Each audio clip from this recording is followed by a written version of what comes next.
रामदास बोढ़ाना को बहुत सौभाग्य लगता था कि ठाकुर जी ने मुझे इतना बल दिया कि मैं पैदल चल के द्वारिका जाता हूं। और वो द्वारिका आते, रात भर कीर्तन सुनाते द्वारिकाधीश को, और एकादशी को कपाट खुलते ही दर्शन करते, नेत्र सजल हो जाते रामदास जी के। ठाकुर जी को दूर से ही ऐसे अंक में मानो ऐसे कर लेते जैसे मैंने अंक में भर लिया हो।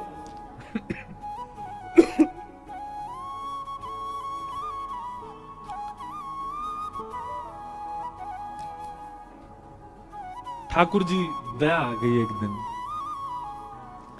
और रामदास बोढ़ाना से ठाकुर जी बात करने लगे। उनके स्वप्न में या उनके चिंतन में ठाकुर जी प्रकट हो गए और द्वारिकाधीश बोले, ए रामदास, तुम इतना परिश्रम करके मत आया कर।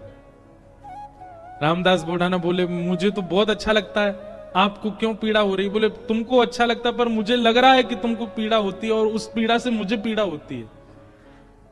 भक्त भक्ति भगवंत गुरु चतुर नाम बपु एक। जब व्यक्ति भक्ति करते करते करते करते करते करते उसकी चरम स्थिति में आ जाता है ना, तो फिर उसको मिलने वाली पीड़ा ठाकुर जी को भी अनुभव होने लगती है, उसको मिलने वाला सुख ठाकुर जी को भी अनुभव होने लगता है, उसको मिलने वाला प्रसाद ठाकुर जी पा लेते हैं। संसार में केवल कहा जाता है, लेकिन यहां वास्तविक होता है कि आप पाओगे पेट उनका भरेगा, ठाकुर जी पाएंगे पेट आपका भरेगा। कितने ऐसे प्रसंग मैं आपको सुना दूं। हमारे राधा कुंड में रघुनाथ दास जी षड गोस्वामी हुए अपने गौड़िया वैष्णव परंपरा में, उसमें एक रघुनाथ दास जी थे। बहुत अच्छी अच्छी लीला है रघुनाथ दास जी की। तो रघुनाथ दास जी का नियम था, तो केवल फलाहार करते थे। धीरे धीरे धीरे उन्होंने फलाहार भी छोड़ दिया, केवल दूध पीने लगे। धीरे धीरे उन्होंने वो भी छोड़ दिया, एक करुआ केवल छाछ पीते थे, उसी से पूरा दिन निकालते थे। एक दिन वो बहुत जोर से बीमार पड़ गए। कोई उनको देखने के लिए वैद्य आया। वैद्य ने आकर के जैसे देखा, पहले तो नाड़ी पकड़ के वैद्य बता देते थे क्या रोग है, तो नाड़ी पकड़ के देखा तो वैद्य बोला, इनका पेट खराब हो गया है, अपच हो गई है।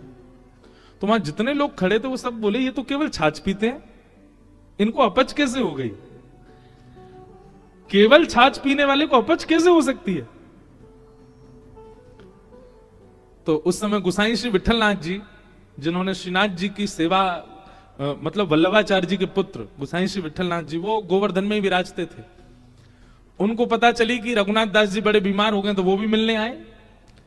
मिलने तो आए, लेकिन व्यंग में आके बोले, हे रघुनाथ, हमने तो सुना था कि तुम केवल छाछ पीते हो, पर वैद्य से पता चला तुमको अपच हो गई। इसका मतलब चोरी चुपके खूब माल उड़ाते हो, खूब धुआंधार जो है मालपुआ उड़ाते हो, तभी तुमको अपच हो गई है। रघुनाथ दास जी बोले, नहीं, मैं तो छाछ ही पीता हूं। बोले, फिर तुमको अपच कैसे हो गई? बोले, मैं तो प्रत्यक्ष रूप से छाछ पीता हूं, पर जब मैं मानसी में जाता हूं, नेत्र बंद करके चिंतन में जाता हूं, वहां प्रिया प्रियतम 56 भोग खिलाते हैं, उससे अपच हो गई मेरे को। और वो अपच प्रत्यक्ष में दिखने लगे।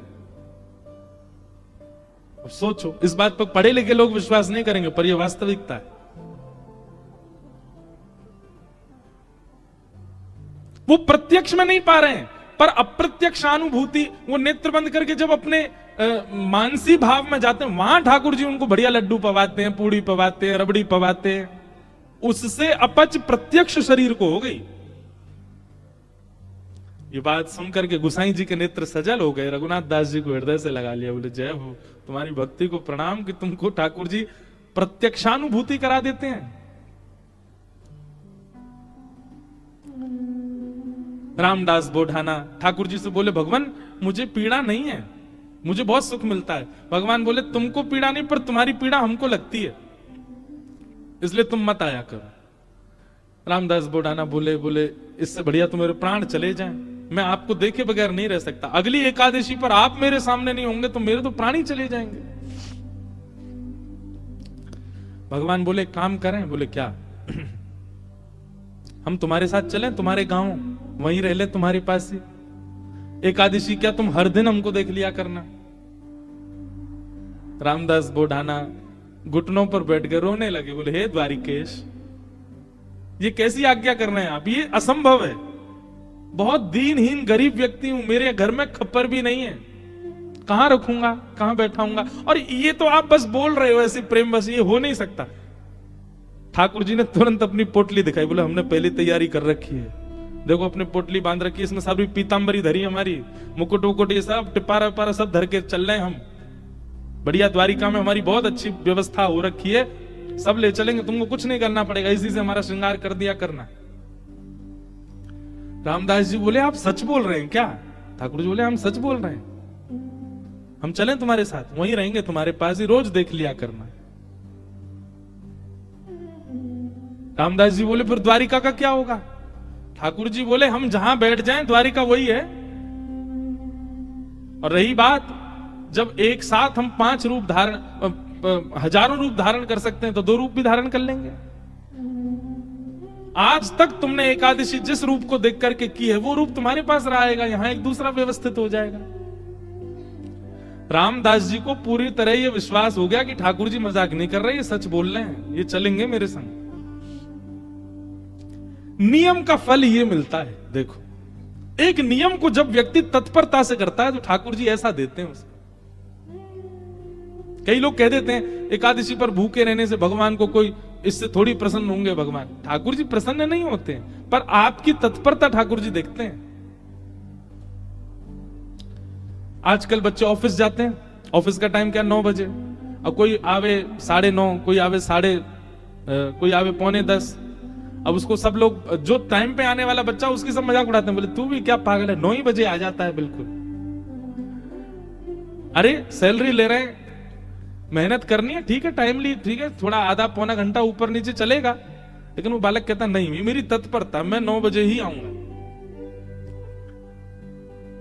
और वो 9 बजे आने वाला बालक, वो कभी ना कभी उसका जो बॉस होता है ना, वो खुश होकर के कुछ तो उसको देता है, उसको थोड़ा अपग्रेड कर देता है। सिंसियरिटी आपके कार्य के प्रति आपका स्वामी देखता है। ऐसी भक्ति में भी सिंसियर होना बहुत जरूरी है। होता उससे कोई ठाकुर जी बहुत प्रसन्न नहीं, पर हां ठाकुर जी दृष्टि तो रखते हैं। परिक्रमा लगा रहा है, कैसे लगा रहा है, एकादशी कर रहा है, कर कैसे रहा है, तिलक स्वरूप करता है, उस समय क्या उच्चारण करता है, मंदिर जाता है, प्रसाद कैसे पाता है, दर्शन कैसे करता है, इन सबके प्रति जो आपकी सिंसियरिटी वो ठाकुर जी देखते हैं। रामदास को ठाकुर जी बोले अब तो तुम जाओ, अगली बार बैलगाड़ी लेके आना। कैसे लेके जाओगे हमको? बैलगाड़ी में तुम्हारी में चलेंगे। रामदास जी चले गए, बैलगाड़ी ढूंढी, कहीं बैलगाड़ी नहीं मिली, बूढ़े बूढ़े बैल मिले, छोटी सी टूटी फूटी सी बैलगाड़ी मिली। रामदास जी बैलगाड़ी लेके द्वारिका आ गए। द्वारिका आए, आज सब लोग बोले क्यों रे भाई रामदास, अब तो तुम बैलगाड़ी में आने लग गए। रामदास जी बोले वयोवृद्ध हो गए ना, अब चला हो नहीं पाता तो बैलगाड़ी से आए। बोले बहुत अच्छा। रामदास जी आए, प्रसाद आदि गोमती सागर में स्नान किया, प्रसाद पाके रात में कीर्तन करने लगे। सब चले गए, रामदास जी कीर्तन कर रहे थे।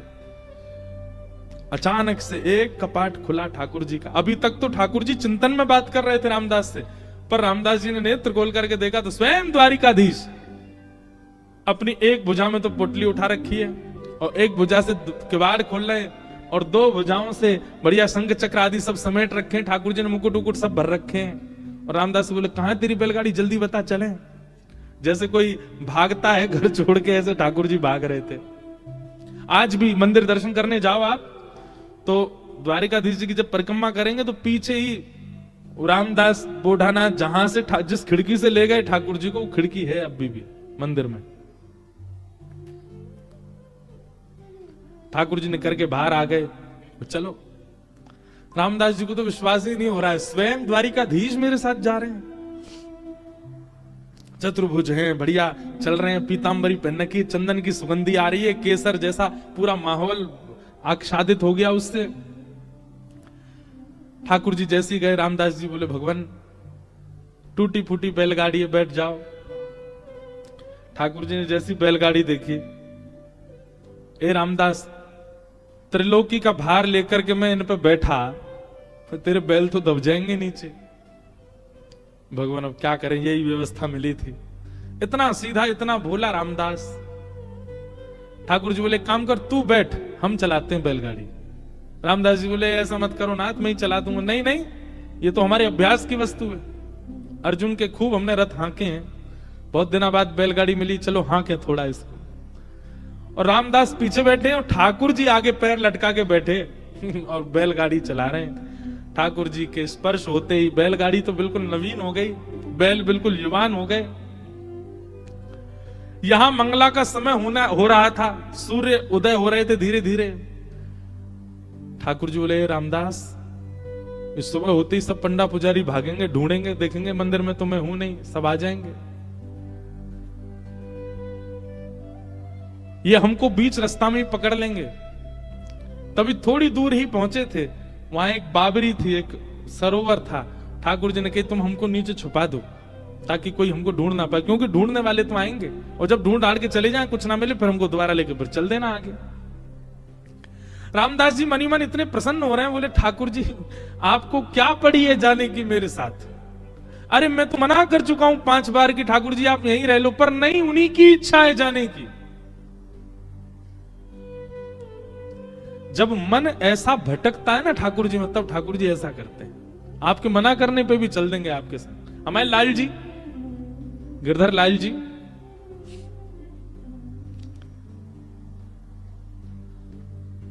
ये ऐसे ही आए हमारे पास। जब प्राप्त हुए थे ना, तो एक बार मैंने तो, अब बोलने में अटपटा लगता है, पर एक बार मैंने तो यही कहा कि मुझे तो श्रृंगार आता नहीं, मुझे सेवा आती नहीं, कैसे करूंगा, कैसे संभालूंगा, कैसे इनकी नथ बेजर धराऊंगा, कैसे इनके नेत्र श्रृंगार, कैसे मुकुट पाक कैसे बनाऊंगा। ये अभी जो ये स्वरूप दिखा आपको, दिखा उसमें, ये साल में एक बार हमारे गिरधर लाल जी जगन्नाथ जी बनते हैं, ये तब का स्वरूप है। रथ यात्रा वाले समय पर ठाकुर जी को जगन्नाथ, और जो वैसे रूप है वो वाला भी दिखाओ जो सामान्य है। सामान्य सबने देखे ही हैं, श्रीनाथ जी के रूप में हमारे लाल जी हैं, और नेक्स्ट से हैं छोटे से, पर ये आए स्वयं, और ये स्वयं ही आते हैं, आप नहीं लेते हैं।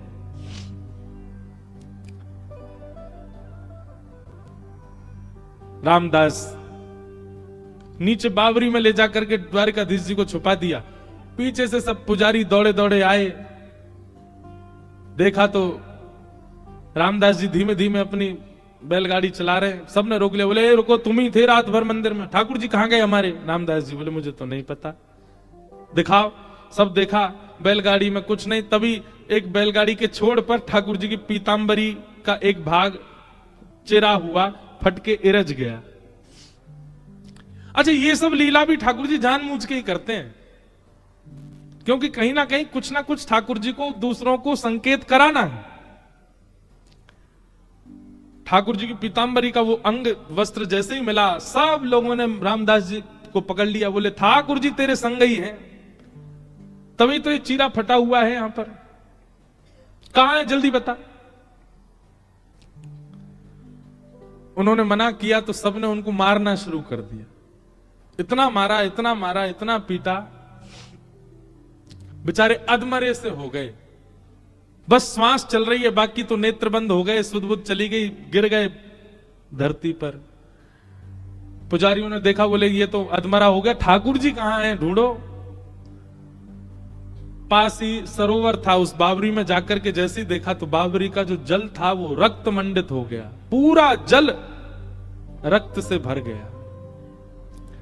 देख करके सब लोग घबरा गए, सारे ब्राह्मण बोले ये जल इसका कैसे हो गया, जल आ कहां से, ये रक्त आ कहां से रहा है। दौड़ करके जाके देखा तो एक जगह ठाकुर जी विराजमान थे, और जहां जहां रामदास जी को डंडे मारे गए वहां वहां श्री द्वारिकाधीश जी के श्री अंग पर भी डंडे के निशान, और हर स्थान से रक्त निकल रहा था।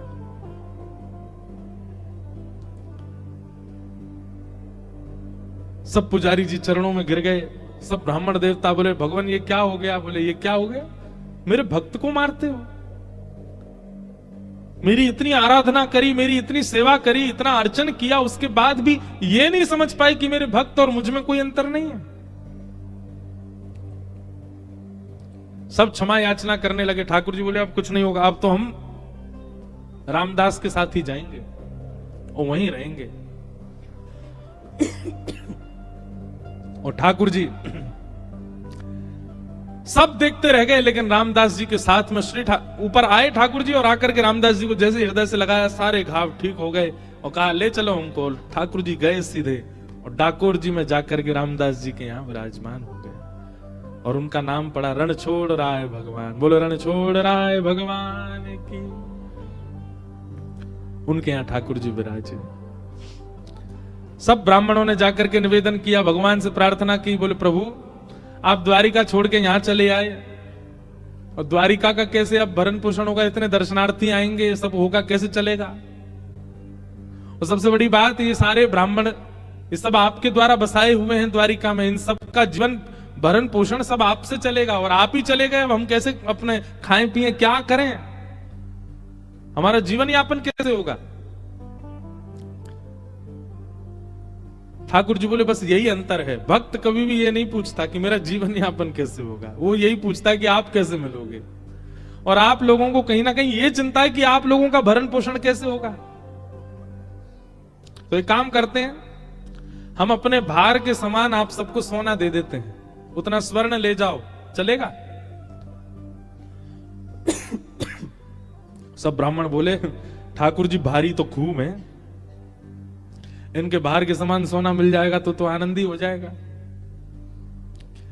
ठाकुर जी बोले वैसे ब्राह्मण देवता सब बोले चलेगा तो नहीं, लेकिन फिर भी अब आपकी इतना प्रेम है रामदास से तो आप तो रह लो यहीं पे, दे दीजिए, इतना सोना ही दे दीजिए हमको, और क्या करें। भगवान बोले लाओ तराजू लाओ। ब्राह्मणों ने सबने तराजू की व्यवस्था करी, बढ़िया सब। एक तरफ ठाकुर जी बैठ गए। ठाकुर जी बैठते ही रामदास, ए रामदास चलो लाओ, दूसरी तरफ सोना रखो, तोलो हमसे और हमारे बराबर का दो सब ब्राह्मणों को। रामदास जी बोले भगवान ये बात नहीं बनेगी, मैंने पहले ही मना किया था, मेरे यहाँ तो खप्पर ही नहीं है, घर में पानी आ जाता है, मेरे यहाँ कोई व्यवस्था नहीं है। आपने ये बात आपको पहले से पता थी, आपने फिर भी देखो अब सबके आगे मेरी नाक कटवा रहे हो आप। अरे कुछ व्यवस्था नहीं है मेरे पास, मेरे पास महीना भर में जो व्यवस्था होती उससे मैं द्वारिका आ जाता था, बस इतनी व्यवस्था थी, और इन ब्राह्मणों को कैसे दूं मैं।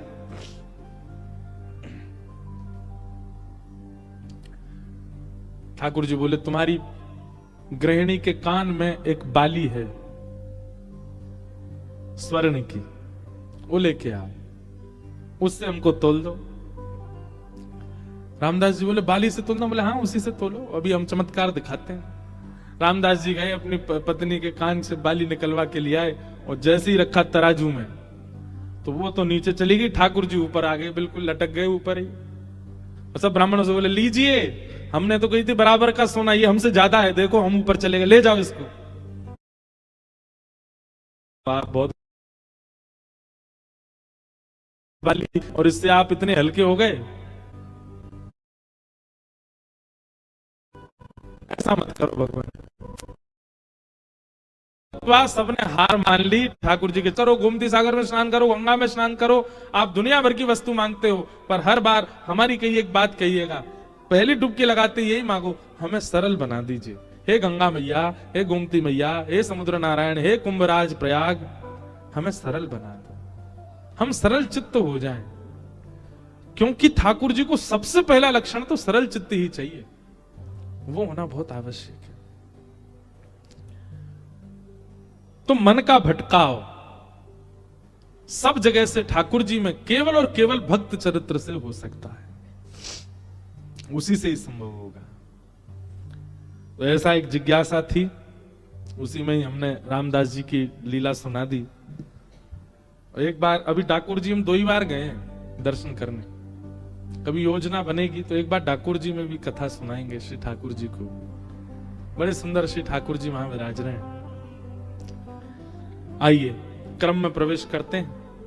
भागवत जी का पहला श्लोक, जन्माद्यस्य यतोऽन्वयादितरतश्चार्थे स्वविज्ञस्वराट् तेने ब्रह्म हृदय आदि कवये मुह्यन्ति यत्सूरयः। तेजो वारि मृदाम यथा विनिमयो यत्र त्रिशर्गो मृषा धाम्ना स्वेन सदा निरस्तकुहकं सत्यं परम धीमहि। एक बात और, जैसे अभी हमने सुना कि सरल चित्त ठाकुर जी को प्रिय है, ऐसे ही सत्य आचरण करने वाला भी ठाकुर जी को बहुत प्रिय है। एक सत्य के प्रति आचरण की भावना चित्त में लाओ। जैसे आजकल बच्चे चैलेंज देते हैं अपने आप को, 30 डेज चैलेंज, 60 डेज चैलेंज, ऐसे चैलेंज करते हैं, बोले उतने दिन हम ये काम बेनागा होके करेंगे, उसको सोशल मीडिया पे डालते हैं। फिर आप 30 डेज चैलेंज लो, 30 दिन का एक चैलेंज ले लो, क्या झूठ नहीं बोलेंगे। एक चीज समझ लीजिएगा, जैसे ही आप ये चैलेंज लोगे ना, सबसे पहले ठाकुर जी कमर कसेंगे, रुक जा बेटा मैं आऊं, रुक। ऐसे ऐसे कारनामे ठाकुर जी आपके सामने प्रकट कर देंगे कि आपको झूठ बोलना ही पड़ेगा। पर अगर चाहे आपका पूरा घर ही क्यों ना डूब रहा हो, आपने ये संकल्प ले लिया कि नहीं सत्य ही बोलना है, और आप बोलने लगे, उसी सत्य से ही आपको ठाकुर जी मिल जाएंगे। बहुत सरल है, 30 दिन में ठाकुर जी मिल जाएंगे। करो ये काम, हम सत्य बोलेंगे बस। लेकिन हम कलियुगी जीव में बहुत चतुर हैं हम लोग। हमारी चतुराई पता कैसी है? जिस दिन हमको लग रहा होगा कि आज सत्य बोलने से हमारा घर लुट जाएगा, हम उस दिन कह देंगे आज तो हमारा मौन है, हम बोलेंगे ही नहीं, चुप हैं। और बहुत बड़े बड़े लोग हैं, वो कहते हैं ठीक है 30 दिन का चैलेंज हम स्वीकार करते हैं, 30 दिन तक मौन ही रहेंगे, बोलेंगे ही नहीं, चुप। मैं तो किया भी एक अनुष्ठान मौन का, तभी से हमारा नियम है कथा के आने से पहले और कथा के जाने के बाद मौन रहते थोड़ी देर। हम लोग तो बड़े चतुर हैं, कई लोग तो चैलेंज एक्सेप्ट कर भी लेंगे, ठीक है महाराज जी 30 दिन का हमने किया, असत्य नहीं बोलना है ना, लेकिन मौन ही रहेंगे, झूठ क्या बोलना है, चुप रहेंगे बिल्कुल।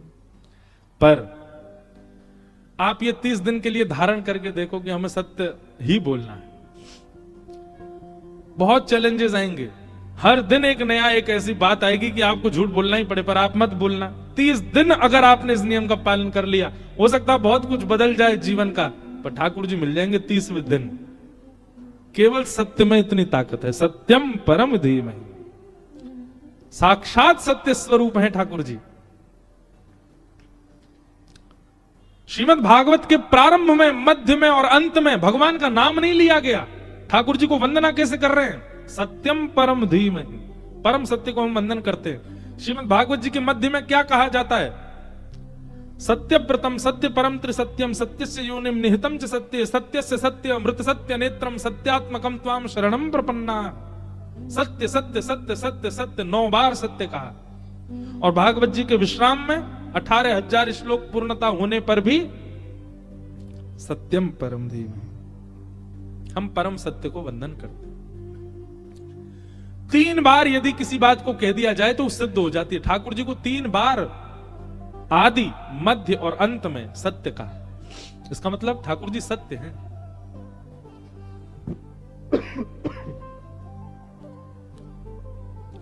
कोई सत्याचरण का नियम बना ले, मिल जाएंगे ठाकुर जी उसको। पर याद रहे, बहुत कुछ छूटेगा, बहुत कुछ लूट सकता है, बहुत कुछ अलग हो सकता है। इसलिए इस चैलेंज को लेने से पहले इस चीज का ध्यान रखिएगा। भगवत प्राप्ति के पथ पे जब आप चलना प्रारंभ करते हैं ना, तो आपके जीवन में आने वाली परीक्षा कोई और नहीं लेता, स्वयं ठाकुर जी ही लेते हैं। ठाकुर जी ही लेते हैं। जिसने उंगली पकड़ के चलना सिखाया, वही मां एक दिन उंगली छोड़ती है। बालक उस समय घबरा जाता है, इन्होंने मुझे क्यों छोड़ दिया, मैं गिर जाऊंगा। पर नहीं, वो मां इसीलिए छोड़ती है, परीक्षा लेती है, अब ये चल पा रहा है कि नहीं, अब ये चल पाएगा कि नहीं।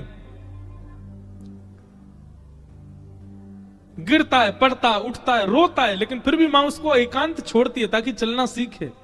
ठीक वैसे ही भक्ति पथ पर जब आप चलते हैं और किसी नियम संकल्प के साथ जब आप चलते हैं, है वो भक्ति का पथ, तो वहां आने वाली परीक्षा भी ठाकुर जी ही लेते हैं, आपको और सुदृढ़ बनाने के लिए।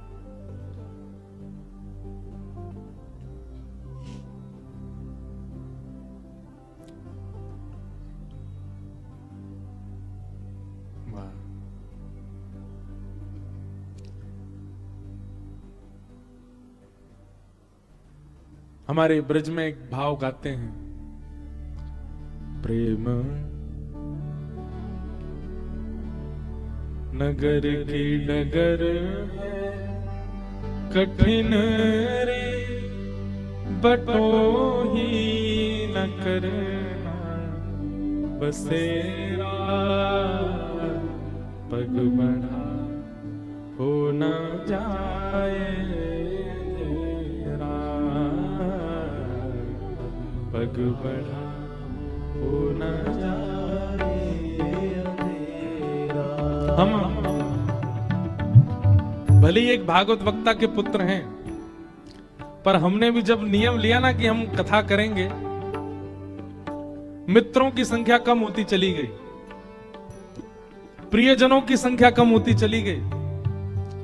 कहां तक कहें, किसी को बुरा लगेगा इसलिए स्पष्ट तो नहीं बोलेंगे, पर परिवार में भी कई बच्चे, कोई चार्टर्ड अकाउंटेंट है, कोई डॉक्टर की तैयारी कर रहा है, कोई कुछ कर रहा है, वो लोग भी ऐसे देखते थे ये तो क्या कथा करेगा। आज वो सब आते हैं हमारी कथा में, वो सब बैठ करके कथा सुनते हैं। उस समय एक पीड़ा नहीं थी, बस ये था एक बच्चे को एक रहता है ना, मेरे भी मित्र हों, सब मेरे साथ भी रहें, सब मेरे को भी प्रेज करें। हमारे परिवार के कई बड़े लोग, दूर के रिश्तेदार, वो भी कभी व्यंग में कह देते थे, अरे बेटा पढ़ लिख लेते, यूनिवर्सिटी जाते, कॉलेज जाते, क्या किस चीज में लग गए। हम ये लगता मैंने ये पढ़ाई नहीं है क्या, 6-6, 7-7 घंटे गुरुदेव पढ़ाते हैं, एक श्लोक शुद्ध नहीं बोल सकते आप, उन श्लोकों को बोलना सिखाते हैं, ये अध्ययन नहीं है। आज यूनिवर्सिटी कॉलेज के बच्चे कथाओं में आते हैं और जो समाधान उनको वहां नहीं मिल पाया वो कथा से लेकर के जाते हैं और अपना जीवन संभालते हैं। प्रारंभिक भक्ति के पथ में संकट तो आता है, सबको देखना पड़ता है, बस उस समय घबराओ नहीं। हमने शिखा रखी, स्कूल जाते थे, चोटी रखते, बच्चे खींचते थे, तो मैं अपने पिताजी से एक दिन रोते रोते बोला इसको कटवाओ, सब बच्चे खींचते हैं। हमारे पिताजी ने नहीं काटने दी, बल्कि अगले दिन से तिलक लगा के भेजने लगे, ले श्री लगा के जाओ। बच्चे छेड़ते, बिंदी लगा के आता है, बिंदी लगा के आता है, ऐसा बोलते थे। मुझे याद है बहुत पीड़ा होती थी, लेकिन उसको छोड़ा नहीं, करते रहे करते रहे करते रहे करते रहे। कोई अभिमानवश नहीं बोल रहा हूं, आपका आपके बच्चों का विश्वास बढ़े इसलिए बोल रहा हूं। अपने स्कूल में चीफ गेस्ट बन के जाते हैं अब हम अपने स्कूल के कार्यक्रमों में।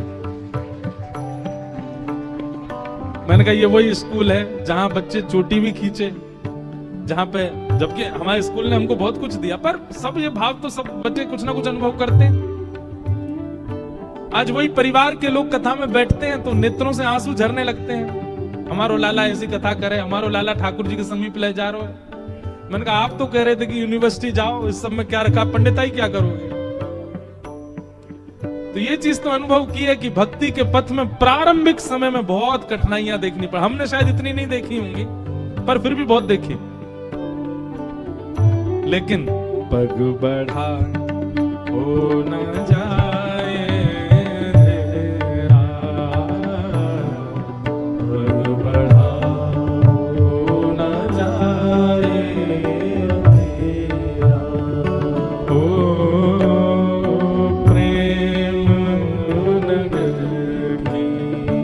डगर है कठिन रे, बटो ही न करना बसेरा, पग बढ़ा हो न जाए तेरा, पग बढ़ा हो न जाए। बहुत अच्छी बात है क्या, मन का रतन रख जतन से अनाड़ी, मन का रतन रख जतन से अनाड़ी, मन का रतन रख जतन से अनाड़ी, मन का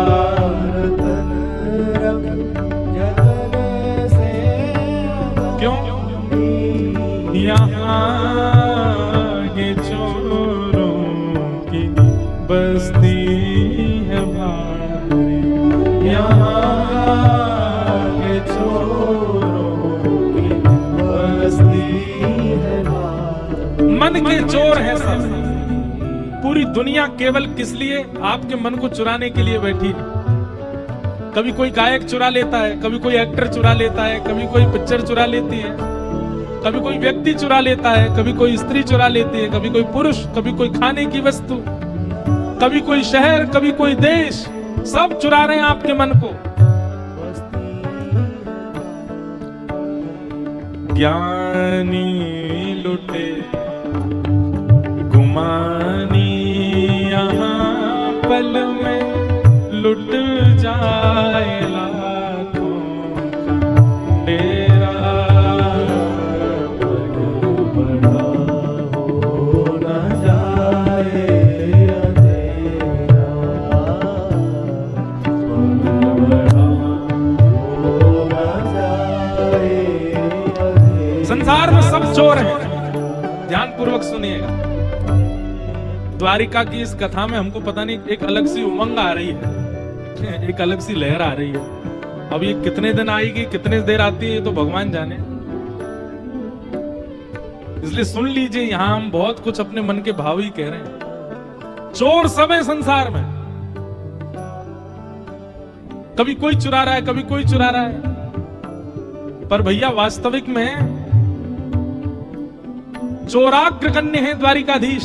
ये कथा किस लिए हो रही है भाई? चित्त को चुराया तो सब जगह जा रहा है, पर चित्त को वो चुराए जो चोरों का भी स्वामी है। ऐसा चित्त बन जाए कि वो चुराए उसको, और वो तभी चुराएंगे जब ठाकुर जी का एक स्वरूप है, पहले से चोरी हुई वस्तु को नहीं चुराते, नहीं चाहिए उनको। लेकिन हमारा मन तो बहुतों ने चुरा रखा। मुंबई के गेटवे ऑफ इंडिया ने चुरा रखा कई लोगों का मन, भेलपुरी ने चुरा रखा मन, बड़ा पाव ने चुरा रखा मन, गुजरात की क्या बनती है वो फेफड़ा, फाफड़ा फेफड़ा नहीं फाफड़ा, फाफड़ा। और हिंदू आगे नहीं बताऊंगा, और भी 2-3 आ गए थे याद। उसने चुरा, कई लोगों को सुबह सुबह उठते ही वही चाहिए। क्यों? मन चुरा रखा है। पर भैया इतनी जगह मन जब चोरी हो चुका हो तो ठाकुर जी की दृष्टि नहीं पड़ती। इसलिए हम मंदिर में जाते हैं, हमको ठाकुर जी ऐसे ही दिखते हैं, ना हिलते, ना डुलते, ना नैन मटकाते, ना सिर झुकाते। क्यों? ठाकुर जी को इंटरेस्ट ही नहीं है आपके मन में। क्यों? पहले से चोरी करवा रखा है आपने। कथा में आओ, गुरुजनों के पास जाओ, गुरुजन क्या करेंगे? सारे चोरों से, जहां जहां आपका मन चोरी हो गया, सब जगह से छीन लाएंगे, सब जगह से लेकर के आएंगे, और जो जो आपकी चोरी हुई है हृदय की, वो सब वापस ला करके आपको दी जाएगी, और कहेंगे अब जाओ। और फिर उसके बाद जब जाओगे तो जैसे मीराबाई को चतुर्भुज ठाकुर जी थोड़ी पे हाथ धरे दिखे द्वारिकाधीश, जैसे रामदास बोढ़ाना को ठाकुर जी अपनी पोटली उठा के कमर पर टांगते भय चलते भय दिखाई दिए, वैसे दिखने लग जाएंगे। ये कथा किसके लिए है? जहां जहां चोरी हो रखा है सब जगह से इकट्ठा करो, लाओ अपने पास और प्रस्तुत कर दो, वो चोरी करे इस चित्त की। ज्ञानी लुटे गुमानी, यहाँ पल में लुट जाए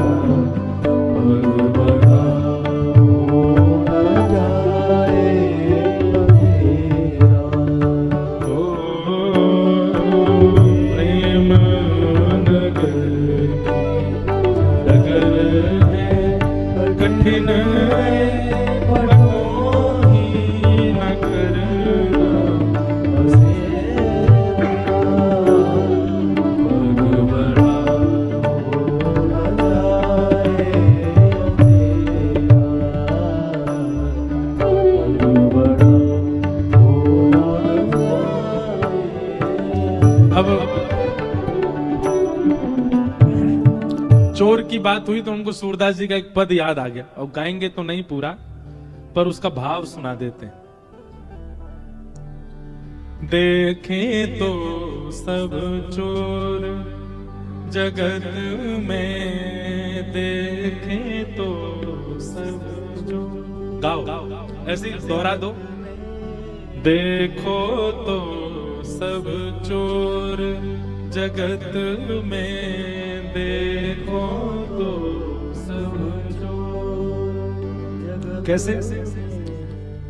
राज के चोर हैं राजा रानी, राज के चोर हैं राजा रानी। और कान पकड़ के क्षमा मांगते हैं अगर किसी के भाव का नाम यहाँ आ जाए तो, पर ये सूरदास जी की वाणी है। ये सूरदास जी ने पद पता कब लिखा? जब सब ठाकुर जी को चोर बोलने लगे। सूरदास जी बोले अच्छा, मैं ठाकुर जी के पीछे हाथ धो के पड़ गए हो, वो चोर हैं, वो चोर अग्रगण्य है, ऐसे कौन चोर नहीं है ये बताओ।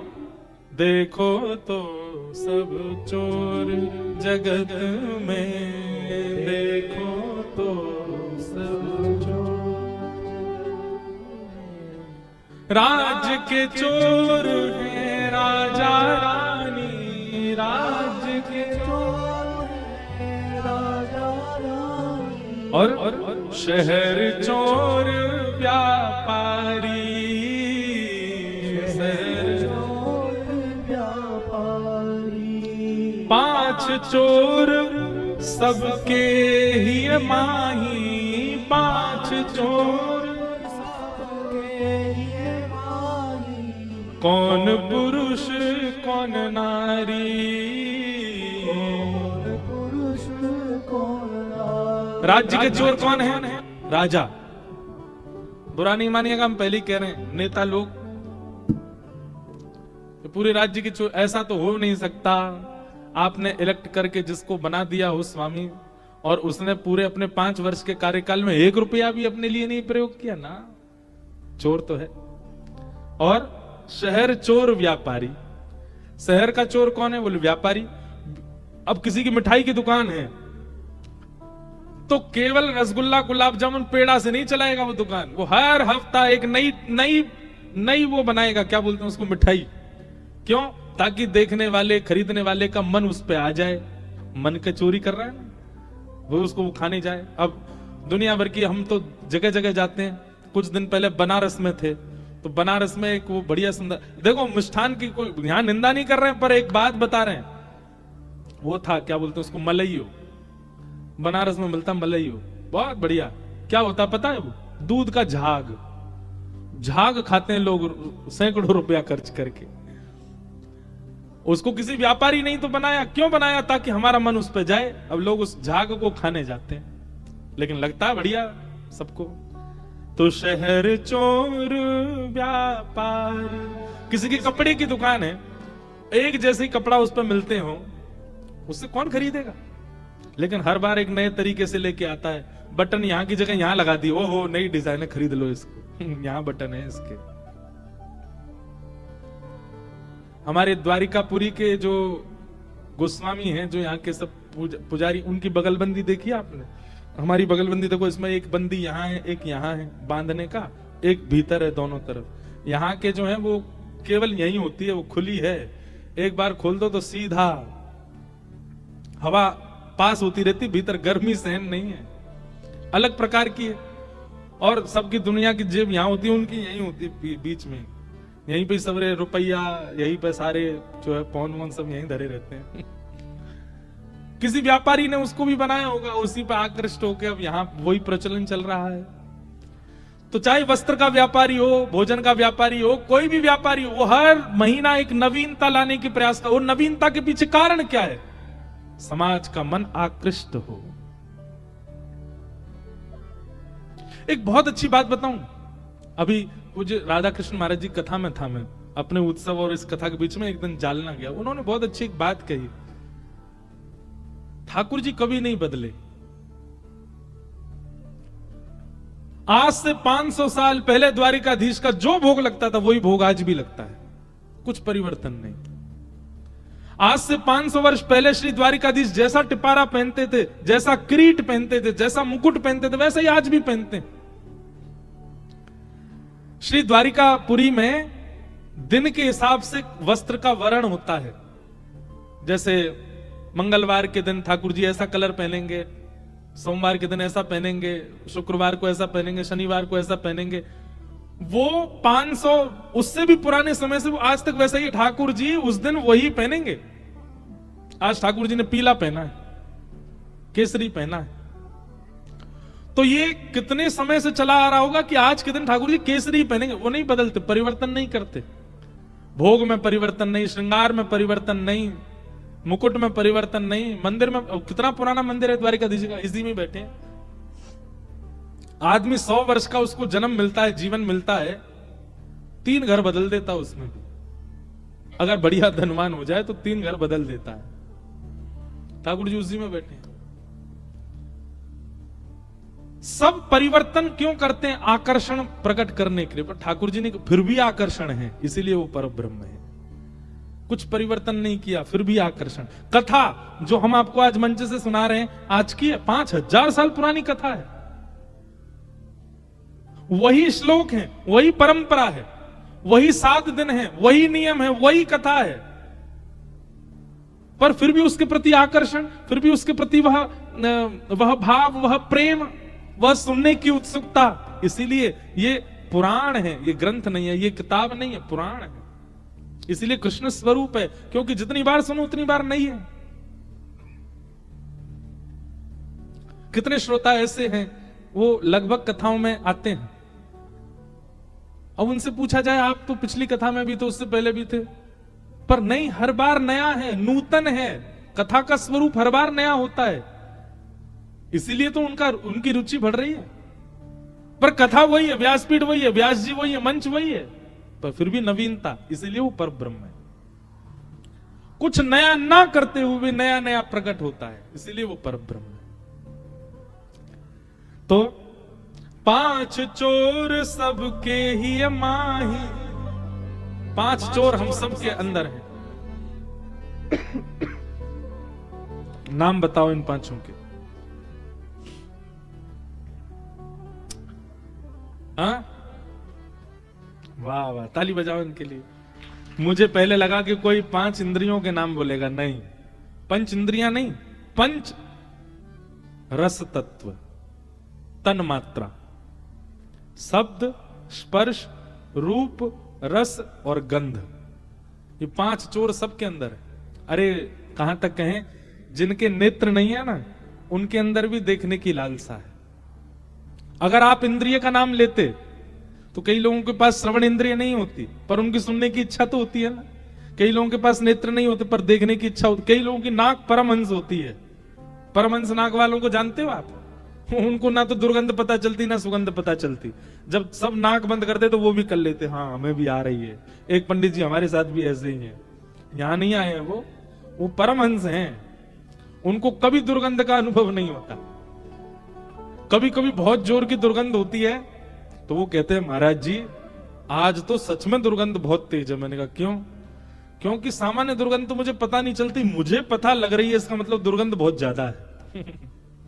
परमहंस होते। तो 5 चोर हमारे अंदर के कौन है? 5 तन्मात्रा, शब्द, स्पर्श, रूप, रस और गंध।